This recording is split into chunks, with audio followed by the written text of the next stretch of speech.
Praise the lord. ఈరోజు దేవుని వాగ్దానంగా మత్తయి సువార్త 8వ అధ్యాయము 2వ వచనాన్ని చూసుకుందాం. ఇదిగో కుష్ఠరోగి వచ్చి ఆయనకు మొక్కి, ప్రభువా నీకు ఇష్టమైతే నన్ను శుద్ధులుగా చేయగలవనెను. దేవునికి స్తోత్రం, మహిమ కలుగును గాక. చాలా అద్భుతమైన మాటని మనం చూస్తా ఉన్నామండి. యేసుక్రీస్తు ప్రభువారు కొండ మీద ప్రసంగం చేసినారు. అద్భుతమైన మాటలు ప్రభు చెప్పినారు. సాత్వికులు ధన్యులని, దీన మనస్సు గలవారు ధన్యులని, సమాధానపరచువారు ధన్యులని, ఇంకా అనేక విషయాలు ప్రభు బోధించి కొండ మీద నుంచి దిగి కిందికి నడుస్తున్నప్పుడు ఒక కుష్ఠరోగి వచ్చి ఆయనకు మొక్కి, హల్లెలూయా, ఆయనను ఆరాధించి ఆయనను వేడుకుంటున్నాడు. ప్రభువా నీకిష్టమైతే నన్ను శుద్ధినిగా చేయండి, నీకిష్టమైతే నన్ను స్వస్థపరచండి అని ప్రార్థన చేస్తా ఉన్నాడు. దేవునికి స్తోత్రం, మహిమ కలుగును గాక. చాలా మంది ప్రసంగాలు వింటున్నారు. మరి వాళ్ళు అడిగే ప్రశ్న ఏంటంటే, నేను స్వస్థత పొందడం దేవుని చిత్తమేనా? నా జీవితం బాగుపడడం దేవునికి ఇష్టమేనా? నేను అభివృద్ధి చెందుతానా? ఈ రోగం నన్ను విడిచిపెట్టి పోతుందా? దేవుడు నన్ను బాగు చేస్తాడా? దేవుడు నన్ను కనికరిస్తాడా? నాకు మేలు చేస్తాడా అని చాలా ప్రశ్నలు కలిగి ఉన్నారు. మన దేవుడు కనికరం గల దేవుడు అండి. హల్లెలూయా. కుష్ఠవ్యాధి ఇతనికి వచ్చింది. మరి ఏ పాపం చేసినాడో, ఎక్కడ అక్రమం చేసినాడో, అన్యాయం చేసినాడో తెలియదు మనకు. అయితే మరి ఇతనికి వచ్చిన వ్యాధిని ప్రభు స్వస్థపరచాలని ఇష్టపడుతున్నాడు. కనికరమునే నేను కోరుకొనిచున్నాను, బలిని కోరట్లేదని ప్రభు చెప్పినట్లు మరి కుష్ఠవ్యాధి గల వ్యక్తిని చూస్తూ ప్రభు కనికరపడినాడు. హల్లెలూయా. ఈ వ్యక్తి యేసుక్రీస్తు ప్రభువారికి మొక్కినాడు. ఇంగ్లీష్ లో వర్షిప్, ఆరాధించినాడు, వేడుకున్నాడు.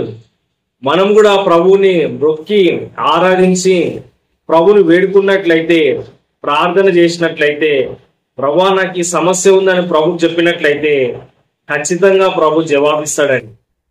నిన్ను స్వస్థపరచు యెహోవాను నేనే అని బైబిల్లో రాయబడింది.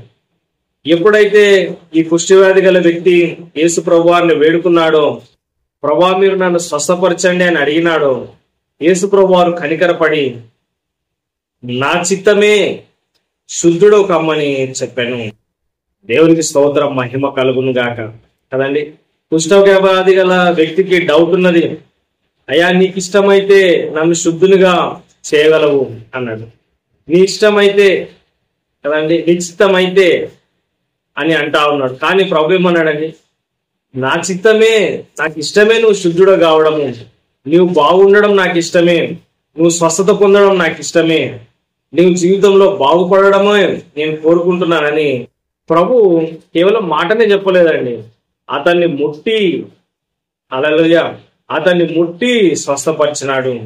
వెంటనే అతను శుద్ధుడైపోయినాడు. యేసు ప్రభు వారి యొక్క తాకిడిలో శక్తి ఉంది, అద్భుతమైన స్వస్థత ఉంది. ప్రార్థనలో మనం ప్రభువుని తాకవచ్చు. ప్రభు మనల్ని తాకినప్పుడు మనం స్వస్థత పొందుకుంటాము. మరి ఆత్మస్వరూపిగా ప్రభు మన మధ్యలో ఉన్నాడు. మనం వేడుకున్నట్లయితే దేవుడు మనల్ని స్వస్థపరుస్తాడు. ఆనాడు కుష్ఠవ్యాధి గల వ్యక్తిని ప్రభు స్వస్థపరిచినాడు. ఈ రోజు కూడా ప్రభు స్వస్థపరచగలడు.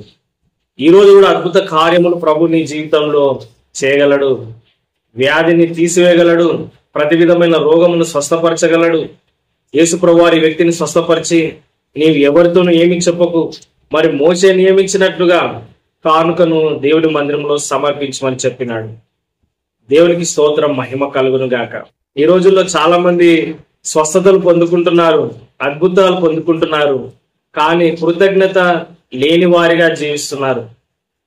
తిరిగి తమ సొంత పాత జీవితానికి వెళ్తా ఉన్నారు. స్వస్థత పొందుకున్న నీవు దేవునికి సాక్షిగా జీవించాలి. స్వస్థత పొందుకున్న నీవు దేవుని కోసం ఏదైనా చేయాలి. ప్రభు సేవలో వాడబడు. దేవుని మందిరంలో నీ కానుకను సమర్పించు. మందిరంలో వెళ్ళి సాక్షిగా జీవించు. అప్పుడు దేవుడు నిన్ను ఇంకా ఆశీర్వదిస్తాడు. ఆమేన్. చిన్న ప్రార్థన. పరిశుద్ధుడైన దేవా, ప్రేమగల తండ్రి, ఈ వాక్యాన్ని వింటున్న ప్రతి వ్యక్తిని ముట్టి స్వస్థపరచండి. మంచి ఆరోగ్యం వారికి ఇవ్వండి. వారికి ఉన్న అనారోగ్యం అంతా తీసేయండి. బీపీ, షుగర్, థైరాయిడ్, కిడ్నీ సమస్య, లివర్ సమస్య, గుండె సమస్యలను మీరు ముట్టి స్వస్థపరిచి వారికి మంచి ఆరోగ్యం అనుగ్రహించమని మా ప్రభువును రక్షకుడైన యేసుక్రీస్తు నామములో ప్రార్థిస్తున్నాను తండ్రి. ఆమేన్. God bless you. నేను pastor Elisha Abraham. Praise the Lord. ఈ వీడియోని లైక్ చేయండి, షేర్ చేయండి, సబ్స్క్రైబ్ చేసుకోండి. ఒక చక్కటి కామెంట్ కూడా కింద పెట్టండి. మీ ప్రార్థన అవసరతలు మాకు కామెంట్ రూపంలో తెలియజేయండి. మీరు మాకు ఫోన్ చేసి కూడా మీ ప్రార్థన అవసరతలు తెలియజేయచ్చు. మా ఫోన్ నంబర్ 8801823777. దేవుడు మిమ్మల్ని ప్రేరేపించిన యెడల ఇదే నంబర్కు ఫోన్ పే, గూగుల్ పే ద్వారా మీ కానుకలు కూడా పంపించవచ్చు.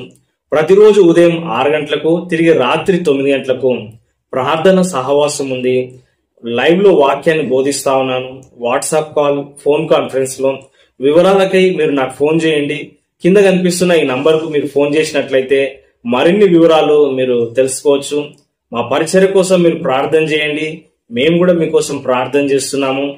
ఈ యొక్క యూట్యూబ్ ఛానల్ ద్వారా ప్రతిరోజు వచ్చే ఈ యొక్క వాక్యం ద్వారా మీరు దీవింపబడుతున్నారని నేను నమ్ముచున్నాను. మరి నా కోసం మీరు ప్రార్థన చేయండి. God bless you. దేవుడు మిమ్మలను దీవించును గాక. ఆమేన్.